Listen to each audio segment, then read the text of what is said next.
Pada video sebelumnya, kita telah mengenal beberapa simbol-simbol flowchart beserta fungsinya. Jika kalian sudah mengenal simbol-simbol flowchart, maka bagaimana caranya menerapkan simbol-simbol flowchart dalam kehidupan sehari-hari? Berikut ini ada beberapa contoh yang bisa kalian pelajari. Contoh yang pertama, algoritma membuat surat ucapan hingga proses pengiriman. Pada dasarnya, sebelum kita membuat bagian algoritma dan flowchart, logika perlu kita buat guna mempermudah penggambaran dari suatu proses bagian alir algoritma maupun flowchart. Bagian kanan adalah suatu flowchart, bagian kiri adalah bagian algoritma. Simbol-simbol flowchart bisa kalian pahami pada video sebelumnya. Perlu kalian ketahui bahwa simbol-simbol flowchart tidak bisa dipakai dengan sembarangan.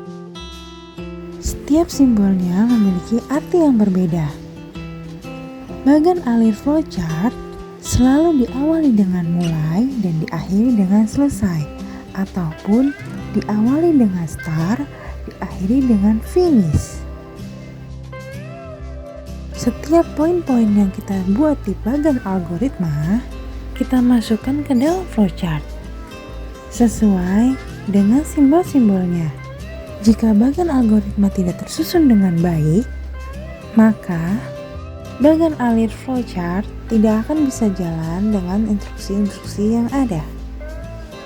Simbol mulai atau start dan simbol finish atau selesai memakai simbol terminal point.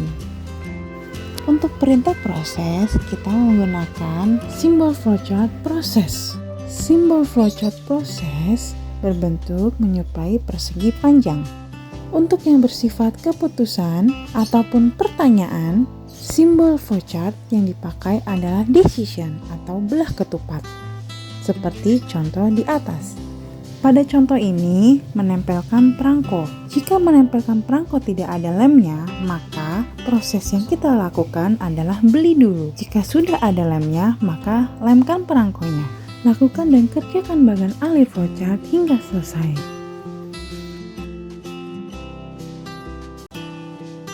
Contoh yang kedua, algoritma menelpon dengan telepon umum koin. Sama seperti contoh sebelumnya, kita harus membuat logika terlebih dahulu agar mempermudah mengetahui alur, algoritma, dan flowchart. Pada contoh ini, mirip seperti contoh yang pertama. Jika contoh yang pertama, flowchart selesai dengan satu baris. Untuk contoh yang kedua, flowchart terpecah menjadi dua baris. Karena jika kalian mengalami membuat bagian flowchart yang tidak muat dalam satu halaman, maka kalian bisa menambahkan on-pack konektor atau penghubung pada satu halaman yang berbentuk lingkaran. Contoh yang ketiga, perbedaan daripada flowchart-flowchart sebelumnya yaitu pada simbol penghubung, di mana simbol penghubung pada contoh yang ketiga merupakan penghubung yang berbeda halaman.